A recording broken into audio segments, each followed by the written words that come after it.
देवियों और सज्जनों, आप सभी को प्रमोद का प्रणाम और बहुत सारी शुभकामनाएं। तो सज्जनों, प्राचीन भारत की अद्भुत कहानियां मालिका के 5वें भाग में आपका स्वागत है।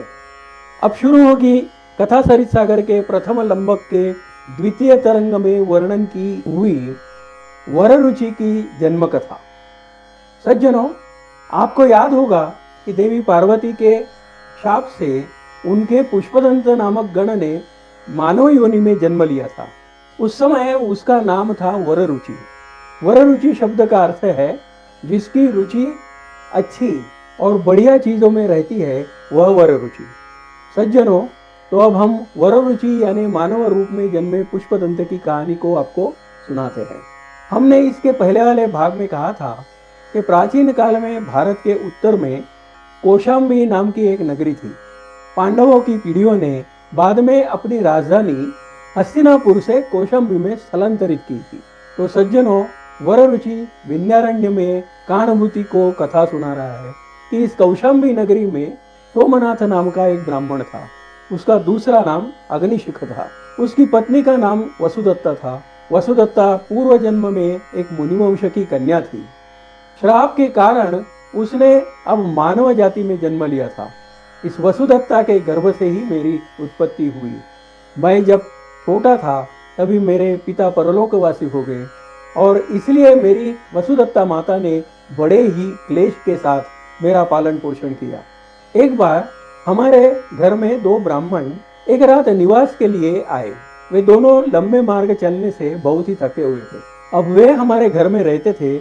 उसी समय ही एक बार घर के बाहर मृदुंग की ध्वनि सुनाई दी। उस मृदुंग की आवाज सुनकर मेरी माता को अपने पति की याद आई। अपने पति का स्मरण करके गदगद स्वर में उसने मुझे कहा, बेटा, तुम्हारे पिता का मित्र नंद नाम का नट था। वह नगर के गली कूचियों में अपना नाट्यपूर्ण नाच दिखाकर गुजारा कर रहा है। वही आज अपने गली में नृत्य का आविष्कार दिखा रहा है। यह सुनकर फिर मैंने भी माँ से कहा, हे माता, मैं उसका नृत्य नाट्य देखने जाता हूँ और उसका नृत्य नाट्य देखने के बाद उसके नृत्य नाट्य, अभिनय और कथा कथन की हूबहू नकल करके मैं तुम्हारा मनोरंजन करूंगा। मेरी यह बात सुनकर वे दोनों ब्राह्मण अति आश्चर्यचकित हुए। उन्हें आश्चर्यचकित देखकर मेरी माता बोली, हे ब्राह्मण पुत्रों, यह बालक एक बार जो भी कुछ सुन लेता है उसे अपने मन में धारण कर लेता है, उसमें कोई संशय नहीं। यह सुनकर उन दोनों ब्राह्मणों ने मेरी परीक्षा लेने की ठानी। परीक्षा के लिए प्रतिशाख्य नाम का एक वैदिक व्याकरण उन्होंने मुझे पढ़ाया और मुझे उसे दोहराने के लिए आज्ञा दी। मैंने उनके सामने ही वह वैदिक व्याकरण बिल्कुल जैसा उन्होंने पढ़ाया था वैसा ही यथायावत सुना दिया।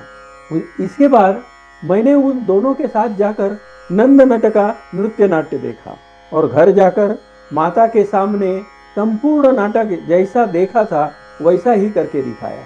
सज्जनों, वररुचि अपनी कहानी कानुभूति को सुना रहा है कि इस नृत्य नाट्य की घटना के बाद यह सिद्ध हुआ कि मैं एक बार सुनकर सब कुछ स्मरण में रखने वाला बालक हूँ। अब यह जानकर उन दोनों अतिथियों में से जो एक व्याड़ी नाम का ब्राह्मण था, उसने मेरी माता को प्रणाम करके बोला, हे माता, आपको एक मेरी खुद की कहानी कहता हूँ, आप कृपया ध्यान से सुनिए। वेतस नाम के नगर में देवस्वामी और करम्बक नाम के दोनों ब्राह्मण भाई रहते थे। वो दोनों भाई एक दूसरे से बहुत ही प्यार करते थे। वे परस्पर अत्यंत प्रेम पूर्वक रहते थे। उन दोनों में से एक का पुत्र यह इंद्रदत्त और दूसरे का पुत्र मैं व्याड़ी, हम दोनों ब्राह्मण हैं। मेरे जन्म के पश्चात मेरे पिता का देहांत हो गया। भाई के शोक से इंद्रदत्त के पिता भी स्वर्गवासी हो गए। अपने पतियों के मरने के बाद शोक में हम दोनों की माताओं के हृदय भी भग्न हो गए और वे भी भगवान को प्यारी हो गई। इस प्रकार हम दोनों अनाथ हो गए। धन होने पर भी हमारे पास विद्या नहीं थी, इसलिए विद्या की प्राप्ति की अभिलाषा से हम दोनों लोगों ने कार्तिक स्वामी को तपस्या द्वारा प्रसन्न करने का विचार किया और तपस्या करने चले गए। तपस्या करते करते बहुत काल बीत गया। आखिर एक दिन कार्तिक स्वामी ने हम लोगों को स्वप्न में दर्शन देकर आदेश दिया कि राजा नंद का पाटलिपुत्र नामक एक नगर है। उस नगर में वर्ष नाम का एक ब्राह्मण है। हे वत्सो, तुम उसके पास जाओ, उसे गुरु बनाओ और उसके समीप जाकर तुम लोग समस्त विद्याओं को उसकी कृपा से प्राप्त करो। इसलिए तुम दोनों अब बिना कुछ सोचे वहीं जाओ। इस आदेश के बाद हम दोनों पाटलिपुत्र चले गए। वहां जाकर हमने इस वर्ष नामक उपाध्याय के बारे में लोगों से पूछताछ शुरू की। लोगों से पूछने पर यह ज्ञात हुआ कि यहाँ वर्ष नाम का कोई गुरु नहीं बल्कि एक मूर्ख रहता है। यह समाचार तो बिल्कुल आश्चर्यजनक था। तब भी हिम्मत न हारते हुए और कार्तिक स्वामी के आदेश के आधार पर मन में आए संशय का निराकरण करने के लिए हम लोगों ने जाकर वर्ष के जीर्ण और शीर्ण पुराने घर को ढूंढ निकाला और वहां पहुंचे। वर्ष का घर देखकर हमें बहुत ही दुख हुआ। वर्ष का घर चूहे के बिलों और एक दूसरी से अलग पड़ी दीवारों के कारण और टूटे फूटे छपरे के कारण बहुत ही विरूप हो गया था, मानो वह घर आपत्तियों का एक जन्मस्थान हो। उस मकान के भीतर हम लोगों ने ध्यानमग्न वर्ष को देखा। उसके बाद वर्ष को ध्यानस्थ देखकर हम हमारा अतिथि सत्कार करने वाले उसकी पत्नी के समीप गए। वह भूरे रंग की और रूखे शरीर वाली थी। उसने फटे पुराने और मैले वस्त्र पहने थे। वह वर्ष उपाध्याय की स्त्री मूर्तिमंत दुर्गति के समान दिखती थी। उस नारी को प्रणाम कर हम लोगों ने अपने आने का कारण और पूरा समाचार उसे बता दिया और फिर लज्जा से भरी आवाज में यह भी बता दिया कि सारे नगर में आपके पति मूर्ख के रूप में कुप्रसिद्ध है। हमारी बातें सुनकर वर्षा की पत्नी ने कहा, हे पुत्रो, तुम मेरे पुत्र के समान हो, इसलिए तुमसे लज्जा या संकोच करने की क्या आवश्यकता है। मैं पूरा वृत्तांत तुम दोनों को बता देती हूँ। ऐसा कहकर उस पतिव्रता ने हमें यह कथा सुनाई। उसने कहा, इस पाटलिपुत्र नगर में शंकर स्वामी नामक एक ब्राह्मण था। उसके 2 पुत्र थे, एक मेरा पति वर्ष और दूसरे का नाम उपवर्ष। उन दोनों में बड़ा पुत्र यानी मेरे पति वह मूर्ख और दरिद्री रहा और उसके बराबर विरुद्ध छोटा उपवर्ष विद्वान और धनी हुआ। बंधु प्रेम के कारण उस उपवर्ष ने आरंभ में वर्ष के एक घर की व्यवस्था करने के लिए अपनी पत्नी को नियुक्त किया था। इसी क्रम से रहते सब कुछ ठीक तो चल रहा था, लेकिन एक बार वर्षा ऋतु आई। इस वर्षा ऋतु में हमारे इस नगरी में स्त्रियां गुड़ के साथ आटा मिलाकर उससे लड्डू बनाकर कुचेष्टा करने के हेतु से मूर्ख ब्राह्मण को उन्हें दान दे देती है। यह सब दान मूर्ख लोगों को ही दिया जाता है। यह अत्यंत घृणास्पद और बुरा आचार है। इस प्रकार के दान को ब्राह्मण स्वीकार नहीं करते। और फिर मेरे देवर की पत्नी ने तो दुष्ट बुद्धि से उस तरह का वह दान दक्षिणा सहित मेरे पति वर्ष को मूर्ख समझकर दे दिया। उसे लेकर जब वह घर आए तो मैंने उन्हें खूब फटकार दिया। परिणामतः अपनी मूर्खता के कारण मेरे पति को बहुत संताप हुआ। उस संताप से वे इतने संतप्त हुए कि उसके बाद वर्ष कार्तिक स्वामी को तपस्या से प्रसन्न करने के लिए घर से निकल गए। उन्होंने फिर लंबे काल तक तपस्या की और कार्तिक स्वामी की आराधना की। उस तपस्या से प्रसन्न होकर कार्तिक स्वामी ने उन्हें वरदान दिया और समस्त विद्याओं को आशीर्वाद के साथ प्रदान किया। फिर कार्तिक स्वामी ने आदेश दिया कि यह विद्याएं तुम किसी एक श्रुतधर यानी कि केवल एक बार सुनकर स्मरण में रखने वाले ब्राह्मण को ही प्रदान करना। इस प्रकार कार्तिकेय से वरदान प्राप्त करके वर्ष आनंद पूर्वक यहाँ आ गए। वहां से आकर उन्होंने समस्त वृत्तांत मुझे बताया और तभी से वे निरंतर जप और ध्यान में मग्न रहते हैं। इसीलिए आप लोग किसी एक पाठी छात्र को ढूंढ लीजिए, इससे तुम दोनों की मनोकामना पूरी होगी, इसमें कुछ संदेह नहीं। व्याणी ब्राह्मण वररुचि के माता से कह रहा है कि वर्ष की पत्नी से इस प्रकार वृत्तांत सुनकर हम दोनों ने उसकी तत्कालीन दरिद्रता दूर करने के लिए उसे 100 स्वर्ण मुद्राएं दी और उस नगर से निकलकर किसी एक पाठी को ढूंढने चले।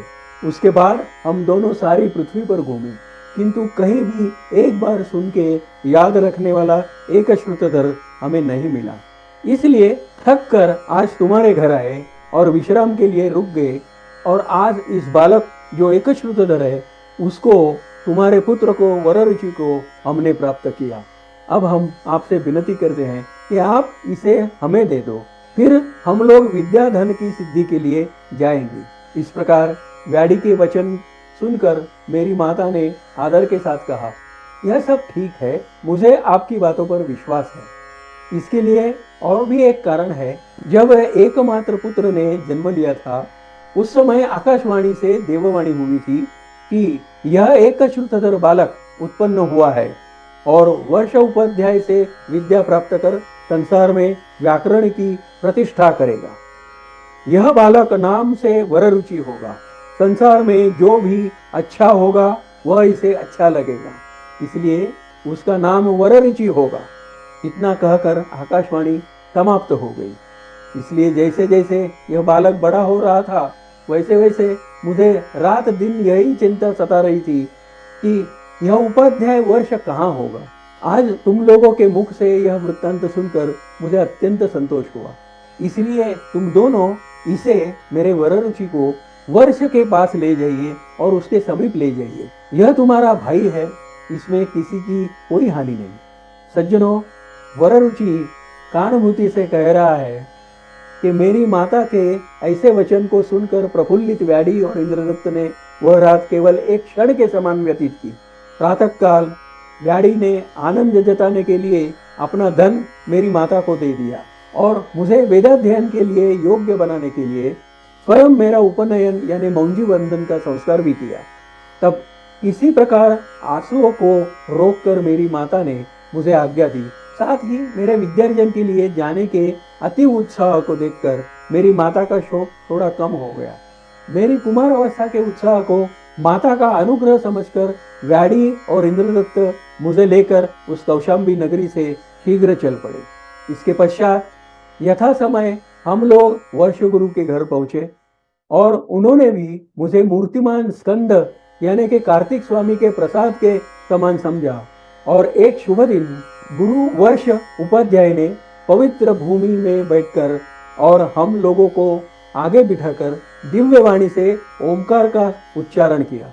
ओमकार का उच्चारण करते ही कार्तिकेय की कृपा से सांगोपांग वेद वहां उपस्थित हो गए और तब उपाध्याय हम लोगों को पढ़ाने के लिए तैयार हुए। गुरु जो एक बार कहते थे उसे मैं स्मरण कर लेता था, दूसरी बार के कहने पर व्याड़ी और तीसरी बार कहने पर इंद्रदत्त ग्रहण करते थे। अध्ययन प्रारंभ होने पर वर्ष के मुख से निकलती हुई उस अपूर्व दिव्य ध्वनि को लोगों ने सुन लिया और सुनकर फिर, अरे यह क्या हो रहा है, यह मूर्ख मंत्र कैसे पढ़ने लगा। इस प्रकार आश्चर्य के साथ उपाध्याय वर्ष के घर पर चारों ओर से आकर सब लोग एकत्र हुए एवं स्तुति करते हुए ब्राह्मण गण वर्ष गुरु को बार बार प्रणाम करके उसकी स्तुति और पूजा अर्चन करने लगे।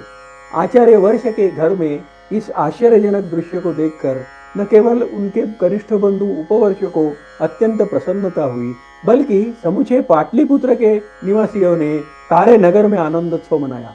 पाटलिपुत्र के मगध सम्राट नंद ने भी कार्तिक स्वामी के उस अद्भुत प्रभाव को देखकर अत्यंत संतोष प्रकट किया और उसी क्षण उपाध्याय वर्ष के घर को आवश्यक सामग्री से परिपूर्ण किया और उनका बड़ा सम्मान किया।